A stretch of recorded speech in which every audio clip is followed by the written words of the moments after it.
Olá, desenrolados! Mais um encontro de Química, agora falando de agentes tensoativos com o professor Wagner. Qual é a ideia, qual é a essência da nossa temática de hoje? Falando de algumas propriedades da água que consta da matriz de referência de forma expressiva, de forma significativa, na água nós temos uma característica peculiar.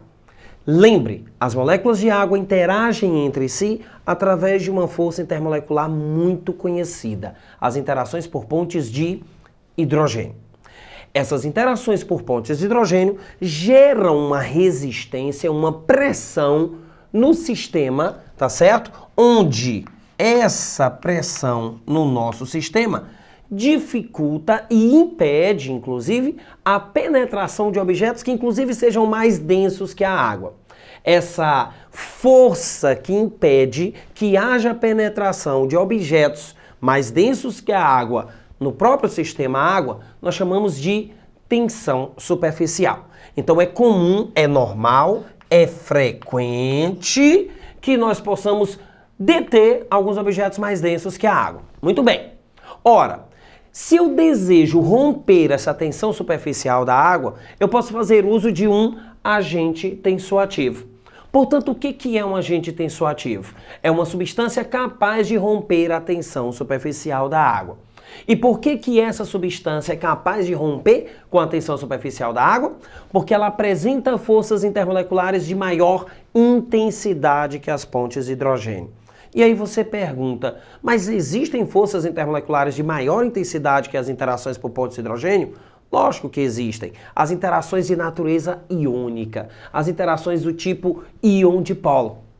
Ora, muito bem.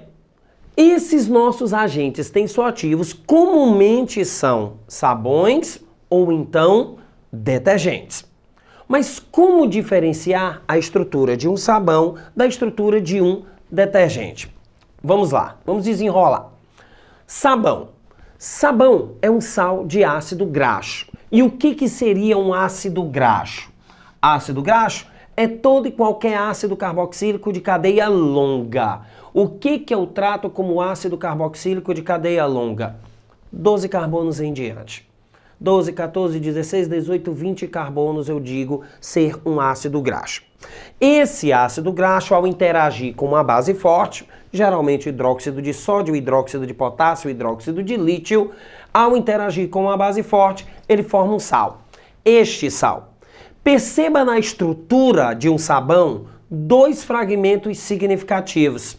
Fragmento de cadeia carbônica longa, onde nessa cadeia carbônica longa nós temos interações por dipolo induzido, e essas interações por dipolo induzido nessa cadeia carbônica faz com que esse fragmento tenha caráter lipofílico,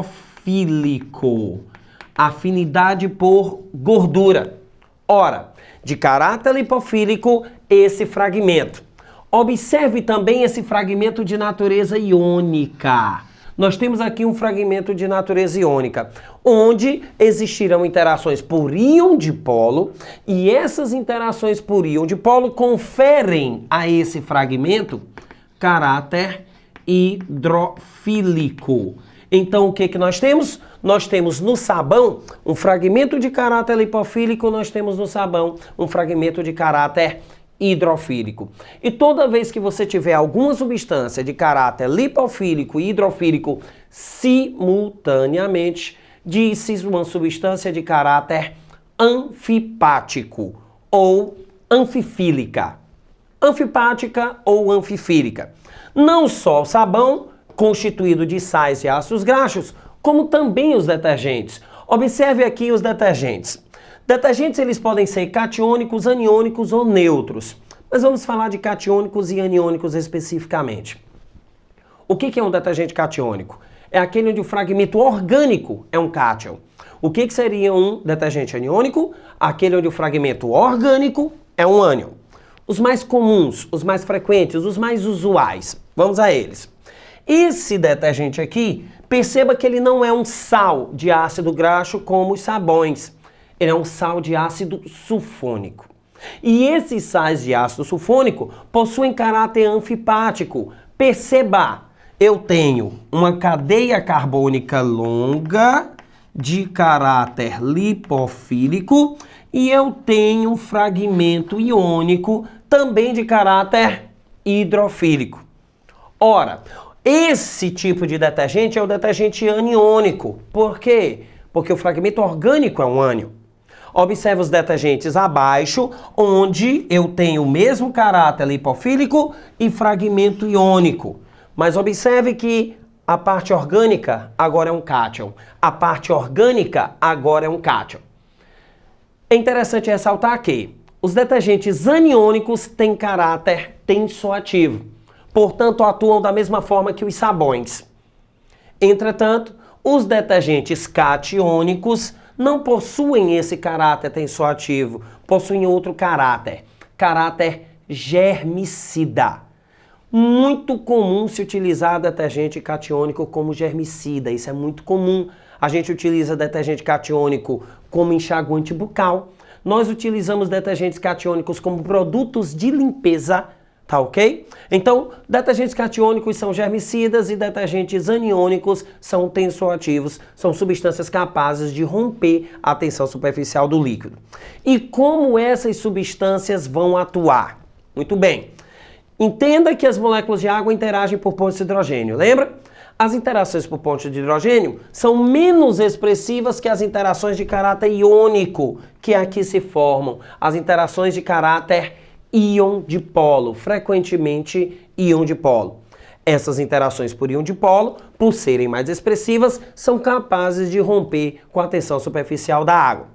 Também cabe aqui um breve comentário a respeito desses agentes tensoativos, porque alguns deles atuam como detergentes através da formação de uma estrutura chamada micela.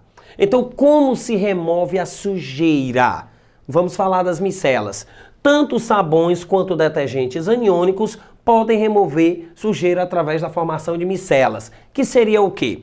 Você teria o fragmento de sujeira, de gordura, por exemplo, e a cadeia carbônica, ela interage com a gordura, enquanto que o fragmento lipofílico, esse fragmento lipofílico, ele interage com as moléculas de água, por exemplo, através de pontes de hidrogênio.